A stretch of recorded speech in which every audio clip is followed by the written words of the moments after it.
केंद्र सरकार ने आखिरकार काफ़ी रियायतें दी हैं और इसीलिए अब हम कह रहे हैं कि अनलॉक 1 की शुरुआत हो गई है, उसका ऐलान कर दिया गया है। इसकी समय सीमा 1 जून से 30 जून तक तय की गई है। गृह मंत्रालय ने कंटेनमेंट जोन के बाहर के क्षेत्रों को फिर से खोलने के लिए नए दिशा निर्देश जारी कर दिए हैं और ये दिशा निर्देश 1 जून से 30 जून तक प्रभावी रहेंगे। रियायतों की बात करें तो 8 जून से मॉल्स और रेस्टोरेंट्स खुल सकेंगे। नियमों के साथ धार्मिक स्थल भी खुलेंगे, हॉटस्पॉट में पाबंदियां जारी रहेंगी, मेट्रो सेवा पर अभी फैसला नहीं हुआ है, सिनेमा हॉल पर अभी फैसला बाकी है।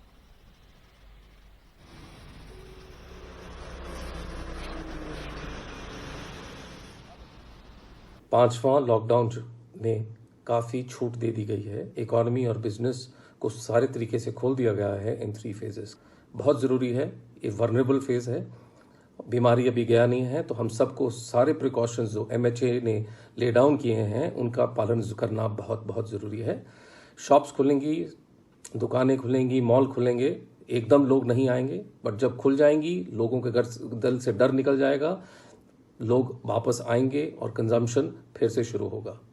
हम सबको मिलकर इसको सक्सेसफुल बनाना है। नीता शर्मा हमारे साथ जुड़ गई हैं इस पर ज्यादा जानकारी के साथ। नीता, एक तरीके से अब अगर देखा जाए तो ये जो फेज्ड एग्जिट था, अब ये अनलॉक 1 हो रहा है, लॉकडाउन था अब अनलॉक होने जा रहा है।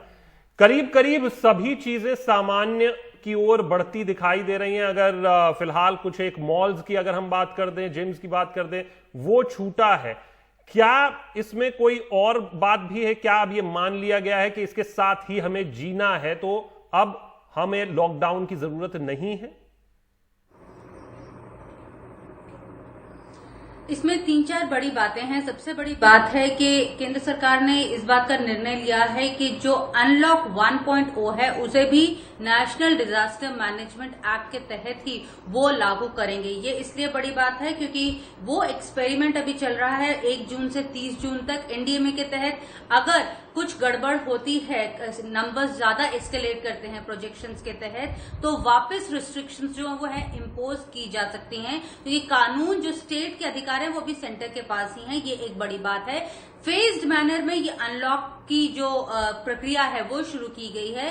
फर्स्ट फेज में जो है, पहले फेज में religious places, hotels, restaurants, shopping malls जो हैं वो 8 जून से खोले जाएंगे। शॉपिंग मॉल्स वालों का हमेशा से ये कहना है, उन्होंने एक रिप्रेजेंटेशन भी दी थी होम मिनिस्ट्री को, कि आपकी जो अंदर आने की लोगों की जो व्यवस्था है वो शॉपिंग मॉल्स में ज्यादा कड़ी हो सकती है। स्क्रूटनाइज जो है वो बेहतर तरीके से कर सकते हैं। जब आप बाहर की दुकानें खोल सकते हो तो शॉपिंग मॉल्स को क्यों नहीं खोल रहे हो? तो इस बात को ध्यान में रखते हुए शॉपिंग मॉल्स खोले गए हैं। जहां तक रेस्टोरेंट्स और होटल्स का सवाल है, सर्विस सेक्टर की भी ये मांग रही है कि उन्हें खोला जाए, क्योंकि हमने देखा है ट्रैवल जो है शुरू हो गया है, डोमेस्टिक तौर पर ये ट्रैवल शुरू हो गया है, तो मीटिंग शुरू हो गई, इकोनॉमी को रिवाइव करने की कोशिश की जा रही है। तो बिजनेस के लिए अगर लोग ट्रैवल करेंगे एक सिटी से दूसरे सिटी में, तो कहाँ रहेंगे, इस करके ये होटल्स खोलने की मांग की गई थी, जो केंद्र सरकार ने मान ली है। दूसरा जो फेज है वो स्कूल, इंस्टीट्यूशंस और एजुकेशनल इंस्टीट्यूशंस का है।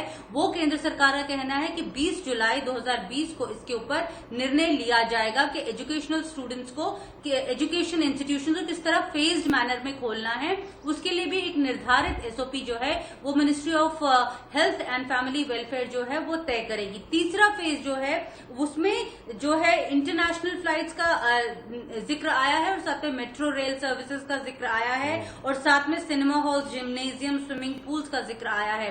तो इंटरनेशनल ट्रैवल के ऊपर मिनिस्टर ऑफ सिविल एविएशन पहले ही बोल चुके हैं कि एक्सपेरिमेंट के तौर पे वो डोमेस्टिक सेवाएं शुरू कर रहे हैं। अगर ये कारगर साबित होता है तो इंटरनेशनल सेवाएं जो हैं वो शुरू कर दी जाएंगी। मेट्रो के ऊपर भी यही डिसीजन जो है वो केंद्र सरकार ने लिया है।